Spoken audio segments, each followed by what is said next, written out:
I'm going to talk about in general is this idea of voting your conscience. And I'm really only going to discuss primarily two things. First of all, the reality of conscience, to try to give you, out of some of the church documents and other sources, a better idea of what we mean when we say conscience, because it's a rather complicated word with a long history, and it means a number of different things, legitimately. It just has a lot of different meanings. And then secondly, to talk a little bit about what we mean by voting, which again seems rather straightforward, but I think when we look at the term and when we look at Catholic social teaching, what we do when we go in to vote is actually a little more complicated than it might first seem. And then I'm also going to talk at least briefly about some of the political rhetoric and slogans that we hear today, and try to maybe unpack a few of those, and then we'll entertain some discussion about it. The first thing, this voting your conscience here, as you can see there are the 4 questions up there which describe generally what I'm going to try to talk about, the things that I just summarized, and then those 2 questions that I'll deal with at the end, which are really at the heart of the controversy. Let's take a look first at this idea of conscience, about what we mean by that. And if I've got the right screen up there, what is the meaning of conscience? You can see that there are really at least 3 distinct meanings to this idea of conscience. The first one is to, as one author of a book described it, to look at conscience as kind of our warehouse of values. Or I used a kind of more modern analogy there to kind of talk about it as our moral software, if you prefer the high-tech images instead.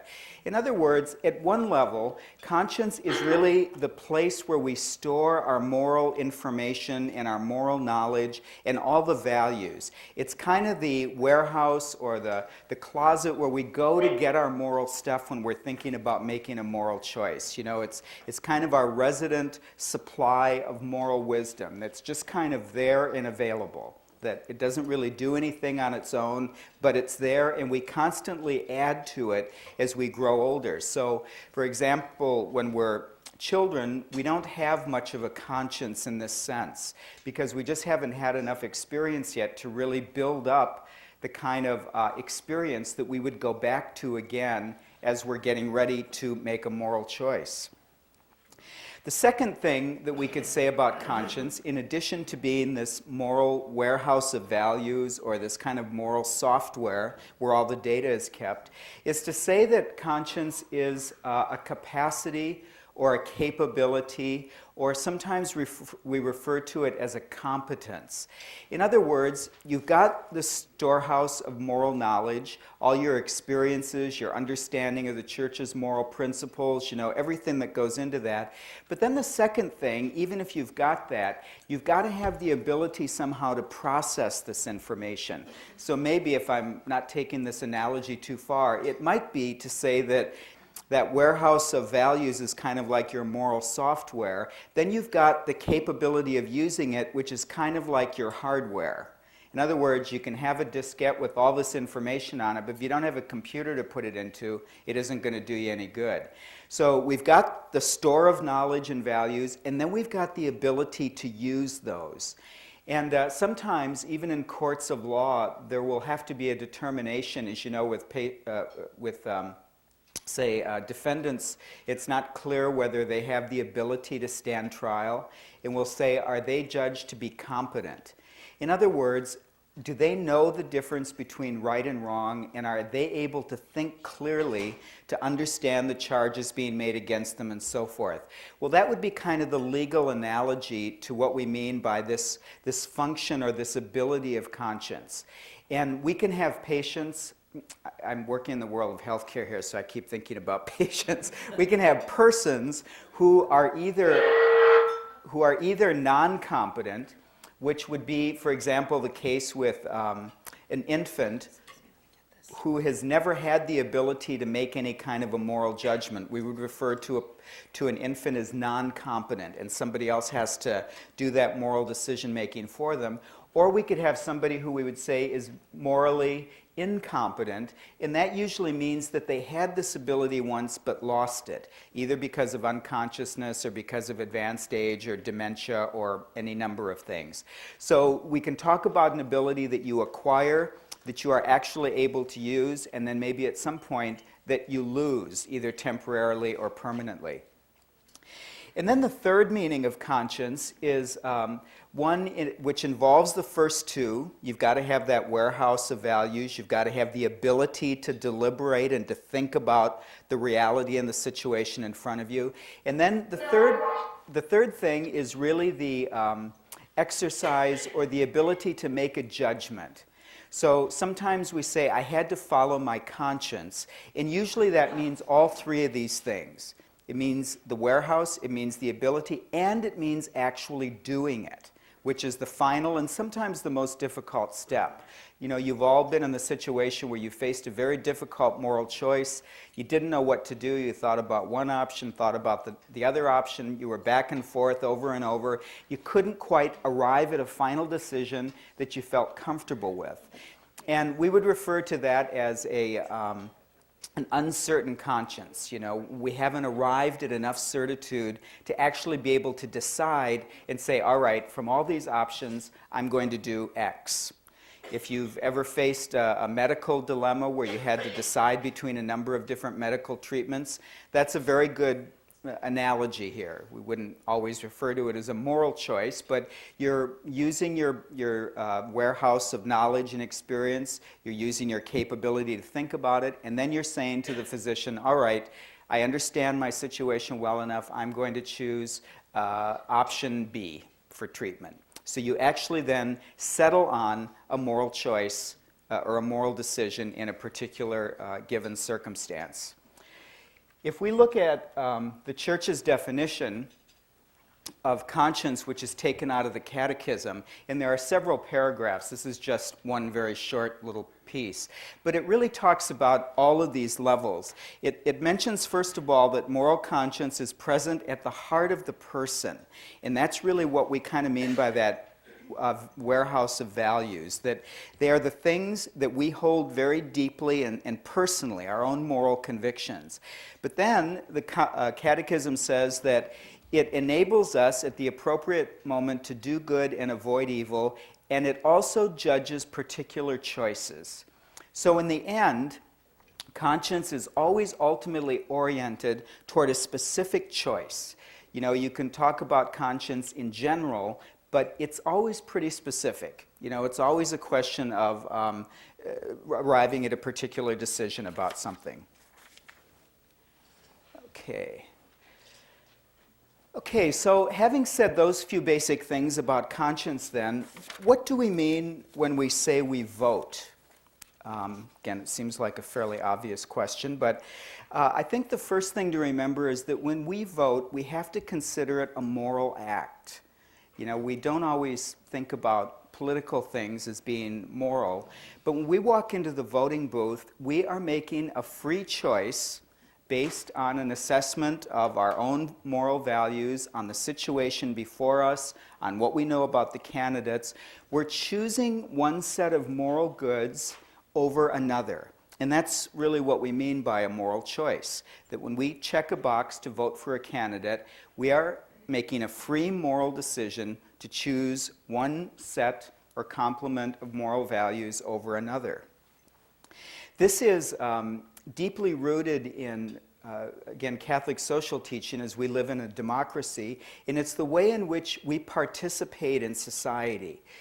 Catholic social teaching does not see us as kind of passive, you know, presences in society, but each one of us, according to our ability, has not just the right, but the obligation to contribute something to the good, to the public good. And voting is really one of the primary ways that we do that. So I'm always kind of shocked. I heard somebody on the radio the other day, they were interviewing people about the election, and he said, well, he said, I haven't voted in the last 24 years, but he said, I guess this year I need to take some action. And you know, I'm always thinking, how do people view their role in society or this aspect of participation if it doesn't matter to them whether they vote or not? So from our perspective, it's a real important moral choice. Now, when we go into the voting booth, because we live in a representative democracy, we don't just vote for a candidate. That's certainly part of what we do. But we really in voting, we are taking an action to delegate our responsibility to participate in society to a particular candidate who then will represent us in a representative government as we have in this country. If we had a monarchy, that would be a different kind of thing. You know, there were points in the past in which the king or queen was really seen as having the right to govern people by God's own authority. You know, people didn't really have a whole lot of say about it. You know, they had a king or queen, that queen ruled by divine right, and God directly, through that monarch, you know, governs society. Our understanding in a representative democracy is different. We see it in a way in which God grants each one of us the power to have a role in determining society, and then we share that with our our elected representatives. So that, you know, you could look at it either way. I think today certainly the movement in much of the world is toward democracy, but it's not the only political system. There are other ways in which we could understand how we exercise that responsibility. If we look at this, again, it's a passage from the Catechism that just stresses that importance of participation in society, of which voting is kind of the tip of the iceberg. You know, it's one very concrete way in which we assume our active role in the society in which we live. And they talk about it as being so important that it's inherent in the dignity of the person.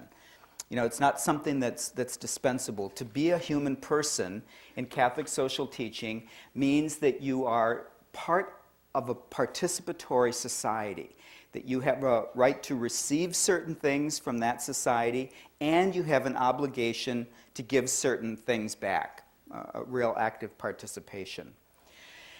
Now, when we vote for our elected officials, as I said, we are voting for candidates, but really what we're voting for is for the common good.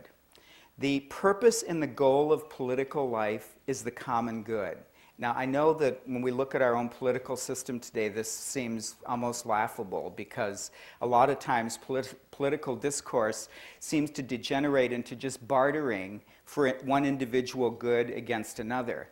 But again, if we look at our Catholic social teaching, very deep within that and pervasively is the notion that the purpose of politics is the common good, which means that we engage in political life because we're essentially social and we have to live with other people. You know, when you talk about the person, the only way persons come is social. There isn't an option to that. Now, you can, you know, have some people who are not morning people and they don't really like to talk to anyone before 9 a.m., and that's okay, but they're still essentially social. That we are shaped as persons by the fact, for better or worse, that we live with other persons, and then politics is kind of, in a sense, public morality or the public art of living together. So when we engage in political life and when we vote, we are really voting for a candidate who we believe will best promote and foster this idea of the common good. In other words, our shared life together. That's the only reason we have political life. And, you know, it's interesting.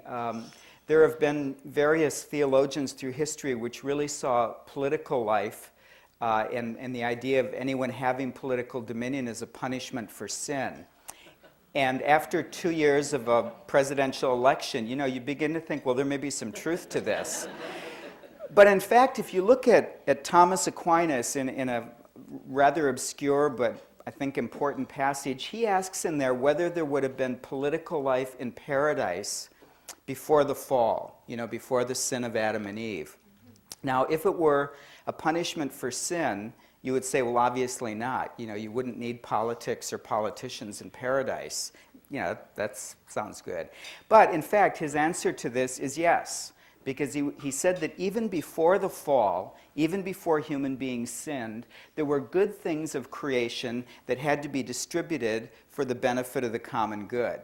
Now, this is a very optimistic view of political life, but I think it's the more resilient understanding of Catholic social teaching, that political life is not just a necessary evil, but that it can be a way, should be a way, in which we enhance our life together. and that's what we do when we vote for candidates. We look at a candidate's platform, depending on how much they're willing to tell us about what they would do, because most candidates are not notable for their full disclosure. But based on the information available to us, we make a decision by voting for the candidate that we feel will best promote and enhance the common good. That common good idea is essential to how we understand political life. If we look in the, is this the definition from, yeah, no, there's one more, I think.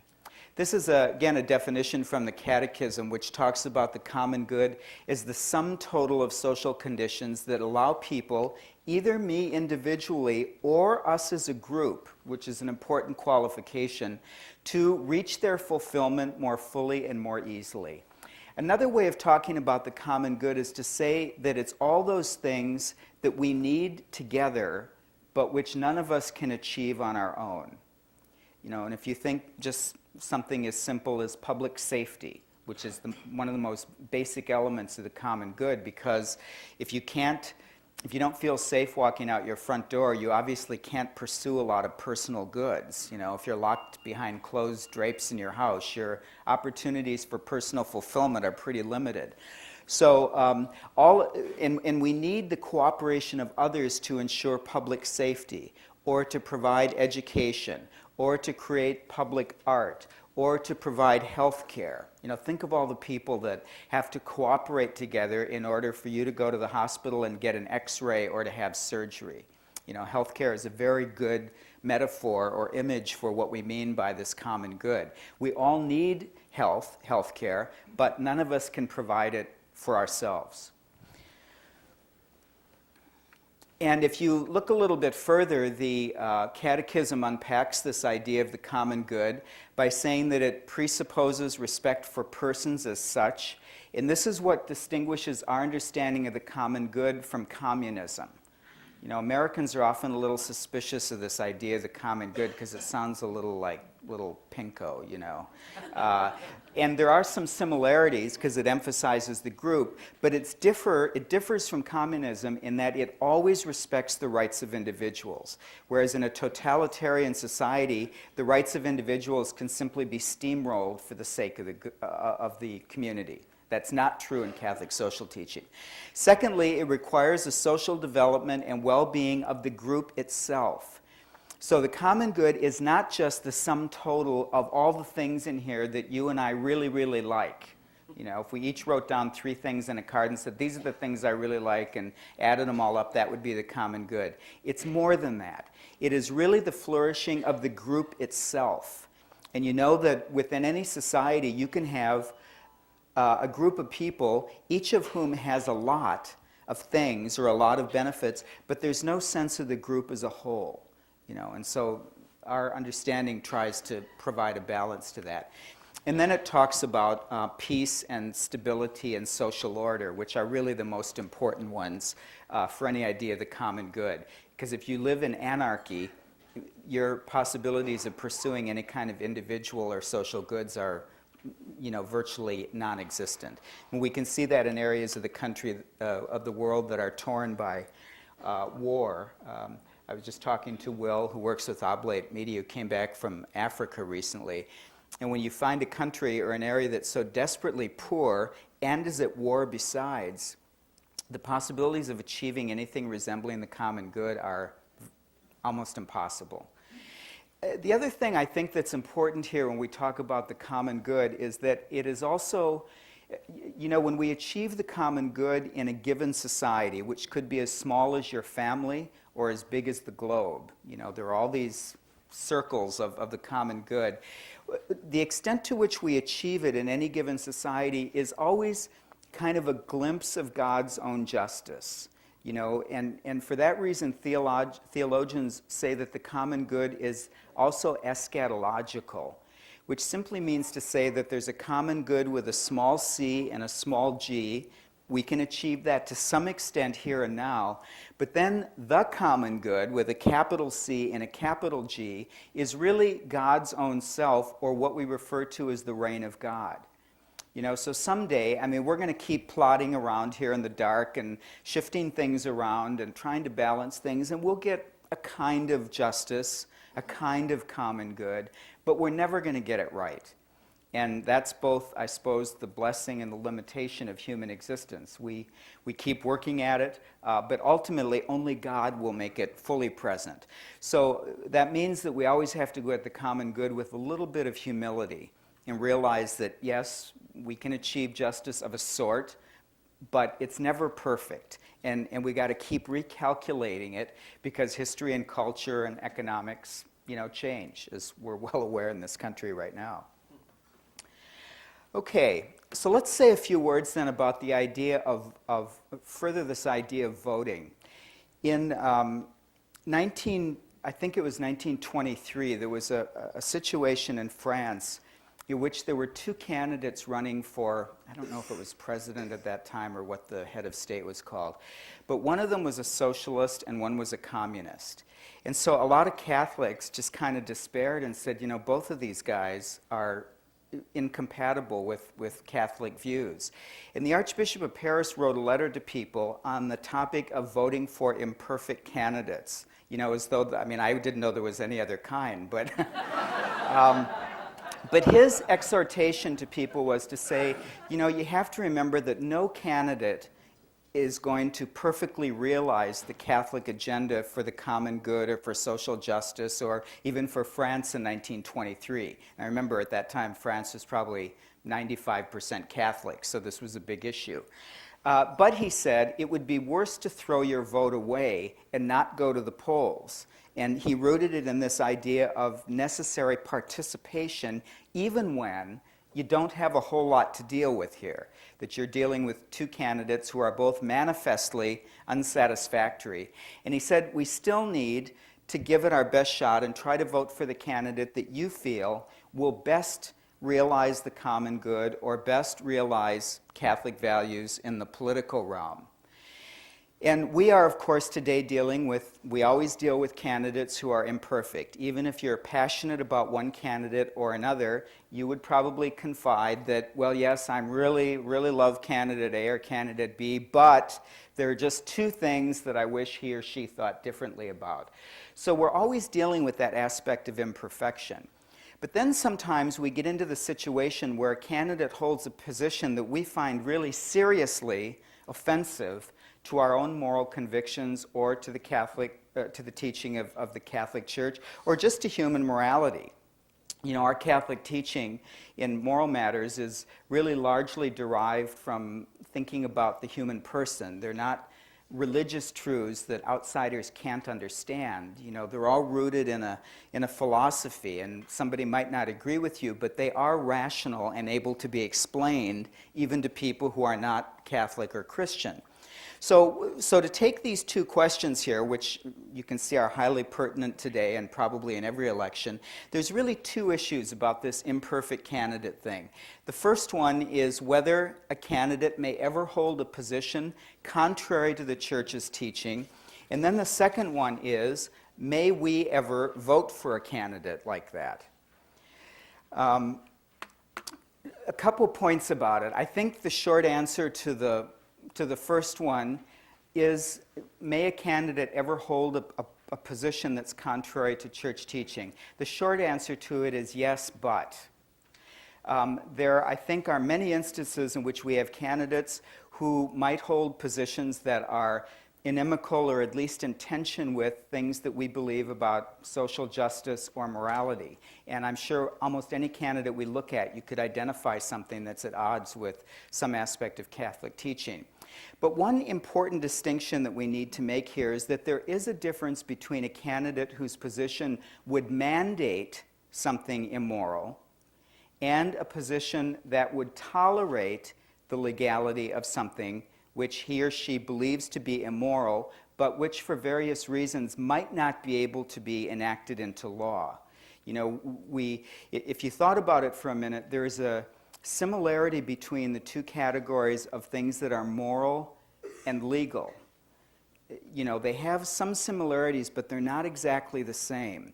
So that there are some things that we would consider immoral which are tolerated by civil law. In other words, you might have to go to confession for it, but you won't get arrested, and vice versa. There are things which would be considered illegal.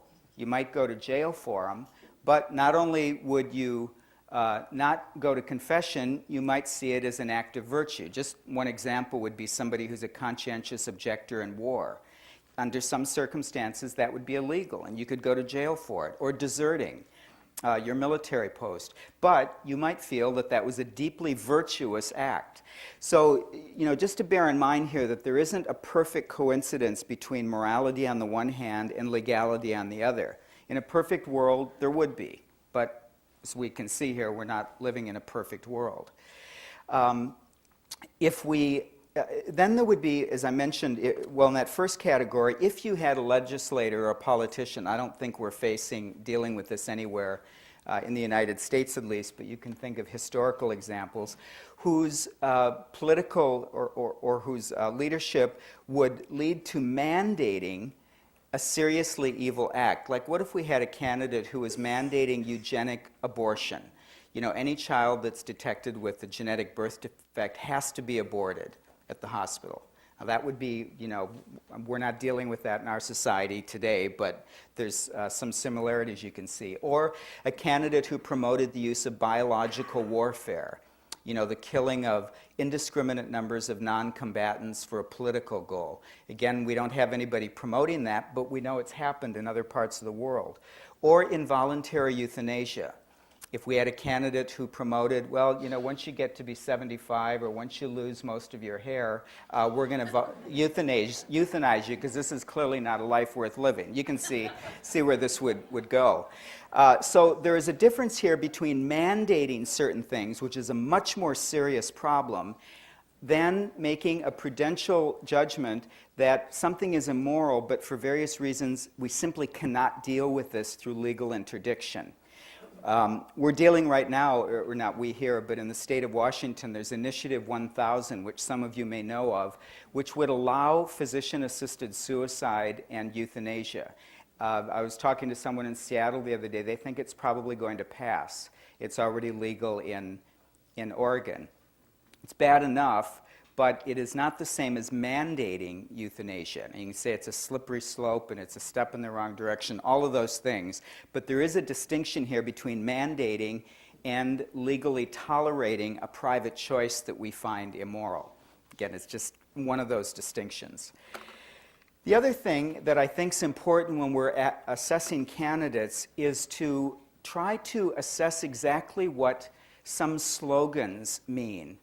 Because politicians like to hide behind slogans whose meaning is vague or undefined. And I think we see a lot of that today. I mean, we just need to listen to the candidates, and they use the same language over and over. Sometimes everyone sort of knows what they mean. Other times you can kind of hear what you want. And I think that as citizens, because we delegate our authority as citizens to politicians, we have to not let them off the hook about this. We have to keep pushing politicians to say, well, what do you mean by that? For instance, just to take an example here, which pertains both to the abortion debate and to euthanasia, because this language of the right to privacy or the right to choose, even though it evolved around the abortion question, has now become almost the same language in the euthanasia debate. And so we have very uncritically taken a couple terms here. It's not at all clear what they mean, and we have applied them to two big categories of life issues. And this has become very powerful culturally, the right to privacy and the right to choose. Now, just when politicians use either of those two things, they aren't going to explain to you what they mean. But it seems to me that there are at least 3 different meanings, maybe 4 different meanings to that language, only one of which could possibly be acceptable to Catholics. The first one would be as if we said that the right to choose or the right to privacy means that the action in question is a private act with no moral meaning whatsoever. In other words, having an abortion or euthanasia or physician-assisted suicide is equivalent to clipping your nails. It just has no moral meaning whatsoever. I think that's what some people mean by these terms. I don't know how many, but I think some people mean that. I think others might use the same language, but say that yes, it is a private moral act. It does have moral implications, but it has no public moral meaning. In other words, I might deal with my pastor or priest or friend about it, but it's nobody else's business. It has no public moral meaning.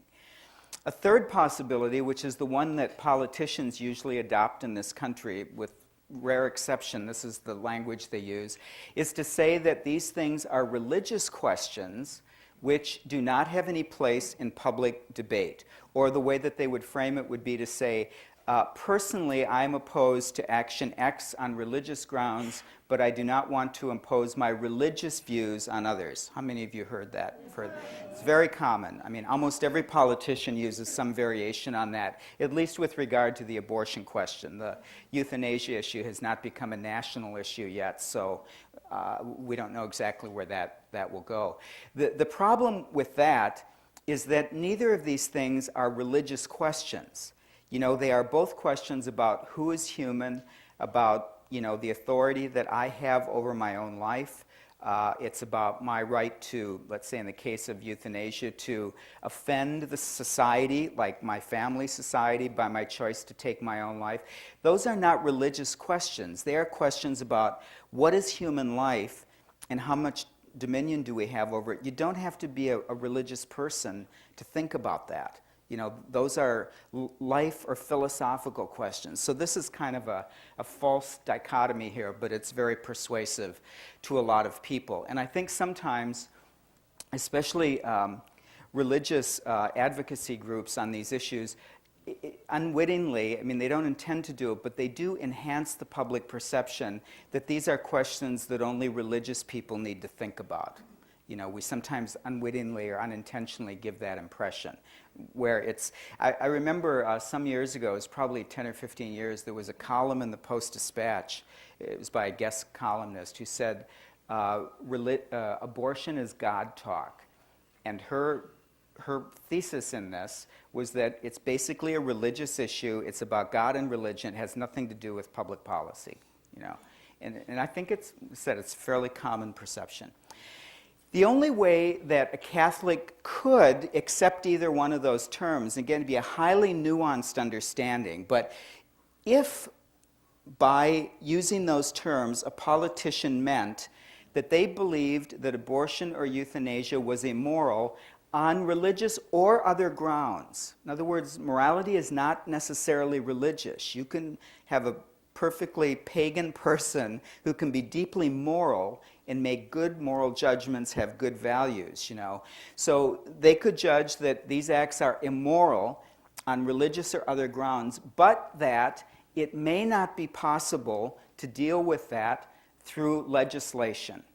You know, that there are some things which, even though they're immoral, we simply don't have enough public consensus about it in order to deal with it through legal interdiction. And there are instances like that. That's why, for example, we no longer enforce laws on artificial contraception. In many places it used to be illegal. We consider it immoral, but it's just not feasible to try to enforce that legally anymore. We're running into the same problem today with the morning after pill. You know, abortion is one thing where you have to go to a clinic, but the advent of the morning after pill is going to change all that.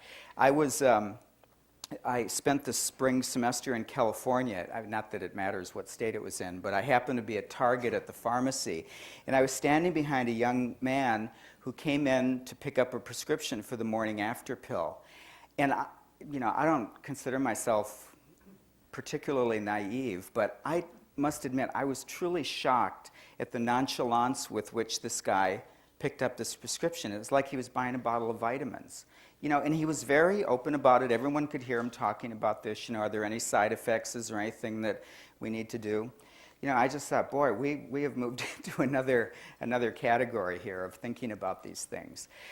So anyway, to the extent to which an act is private, it becomes more difficult to regulate legally, you know, and that's clearly one of the challenges that we're running up against here, because we just don't know when and where this is happening, and especially so.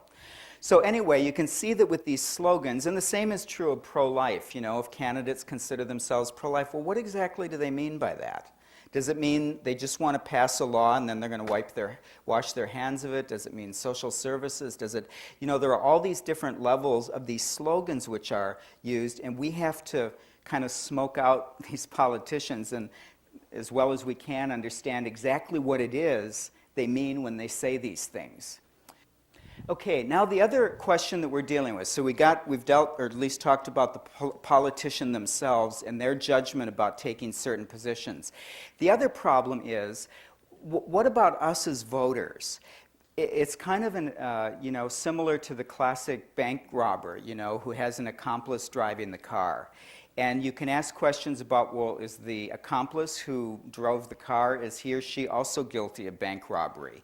And the technical term for this is moral cooperation or complicity in the wrongdoing of another person.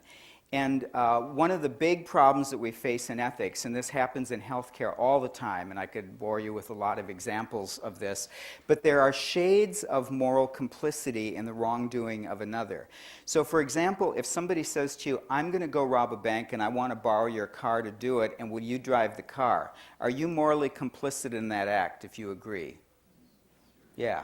What if somebody says, I'm going on an errand and I want to borrow your car? Are you morally complicit in the bank robbery then? No. Probably not.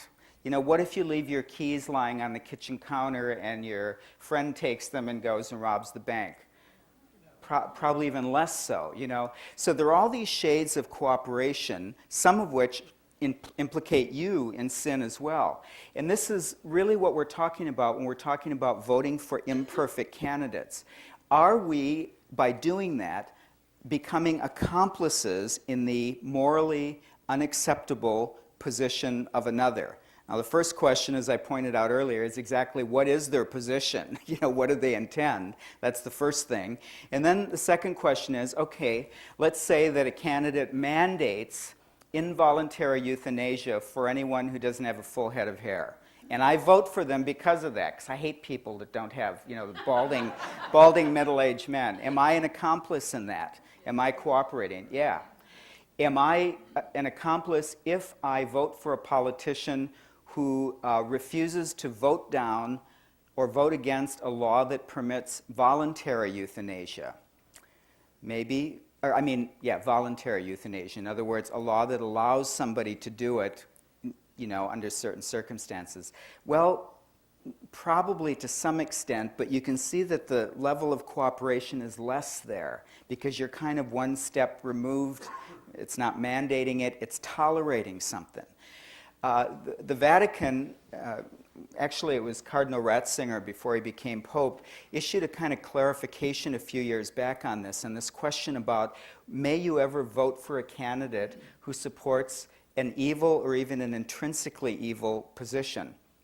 And he said in there that you might, under certain circumstances, but it would have to fulfill 3 criteria. The first one would be that you could not vote for a candidate because of that position. So if you had a candidate who supported or at least refused to vote against a liberal law that allowed abortion or that allowed assisted suicide, you could not vote for a candidate because of that position, because clearly you would be actively cooperating in that politician's intent, right? They would say, he said, and then the U.S. bishops said in their recent document, that you could only therefore consider even voting for a candidate like that if you voted for them not because of that objectionable position, but in spite of it. So at best, you could possibly do this if you only vote regretfully for a candidate who holds an objectionable position, and you vote for them in spite of that position. If, and this is the third category here, or the second one, I guess, if there is a proportionate reason for you to do so. Now, if you've got a candidate who is supporting the mandate of involuntary euthanasia for anyone over 65, it would be hard to imagine what a proportionate reason would be to vote for that candidate. If you're talking about a candidate who advocates and wants to actively use biological warfare in Iraq, to end the war in Iraq, it would be hard to imagine how a conscientious person could vote for that to happen. If you're talking about somebody who feels that current liberal laws cannot be overturned, that might be a different thing. You might be able to say, I could vote for this candidate in spite of this view, which I don't like, but I believe that his or her policies would, say, help reduce the number of voluntary euthanasias by providing more bedside care, better hospital reimbursement for pain relief, I don't know, whatever. You know, that you would take those things into account in determining which candidate overall is going to best support the common good.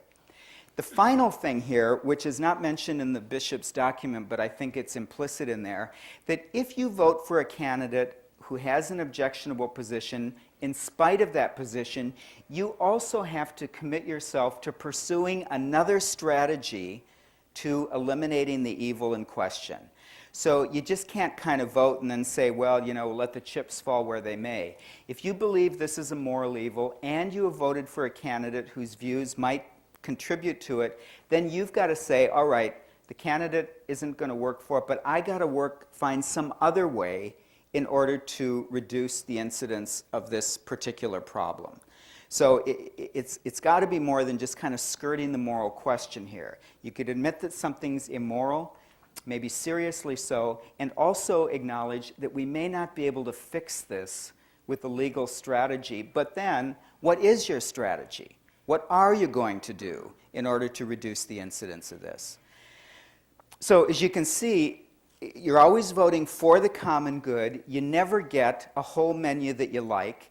Each one of us has to make a decision about how we feel that common good can be best realized by a given candidate, realizing that, you know, none of them are going to be 100%. We're always going to end up unhappy, but we keep working for it. And this is kind of a summary here from the U.S. Bishop's letter, which is really quoting what Cardinal Ratzinger said in his clarification about this matter. A Catholic voter cannot vote for a candidate who takes a position in favor of an intrinsic evil, such as abortion, racism, or euthanasia, as we were talking about it, if the voter's intent is to support that position.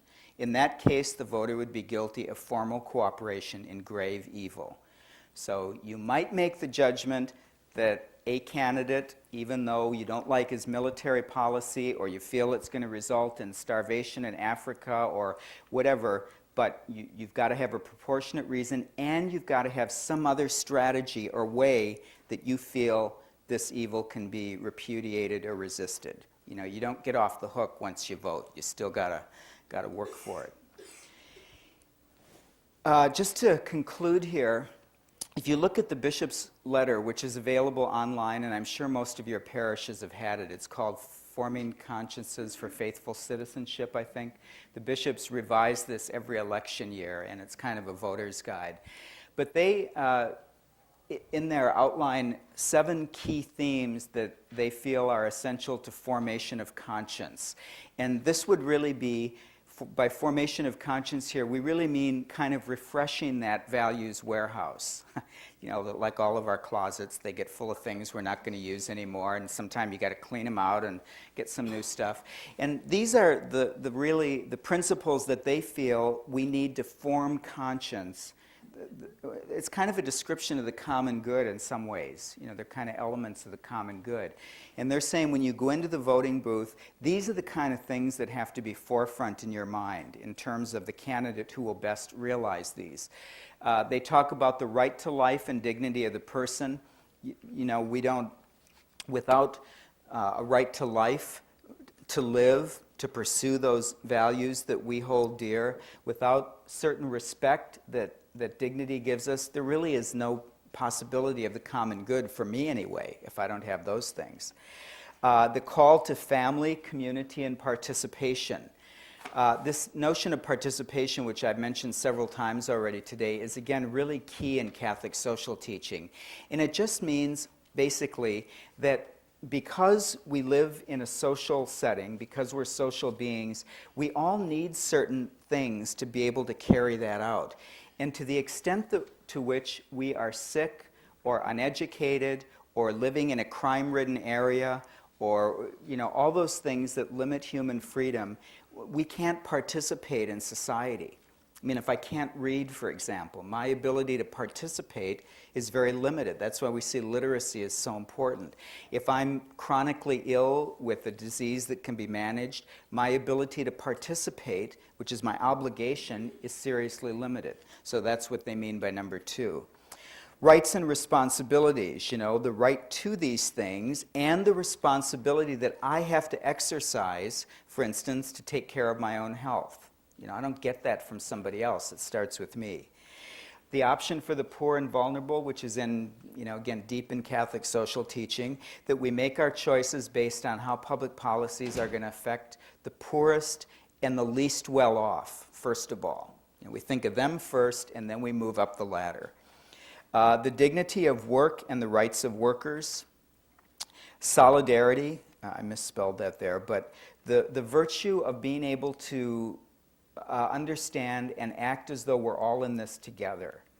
In a society that's as wealthy and big as the United States, it's easy for us to kind of live under the illusion that we're really independent agents, that we don't really need anyone else. We can kind of make it on our own. And Catholic social teaching always says that's a fallacy. That solidarity means that we really are in real relationships with other people.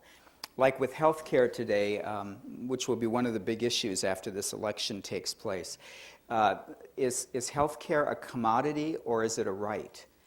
And we tend to prefer the view that it's a commodity, and that we can get it if we can pay for it. But we'll see a different side of it if and when we have a flu epidemic, because then it's going to become very clear that your sickness is my sickness. Many of you are old enough to remember the days in which people were quarantined. We don't see that much anymore because of different kinds of care. But it simply means that my connections with other people are not just abstractions, they're real. And then finally, the environmental piece, caring for God's creation. Now you notice here the bishops are not telling you how to think these things through. They're simply saying that these have to factor into your prudential decision about who to vote for. So 2 people of goodwill could come to opposite conclusions about which candidate will best foster these aspects of the common good, but each of us is called to make our best attempt to sort this out and to make an informed, conscientious, if you will, decision about who we're going to allocate our participatory vote to.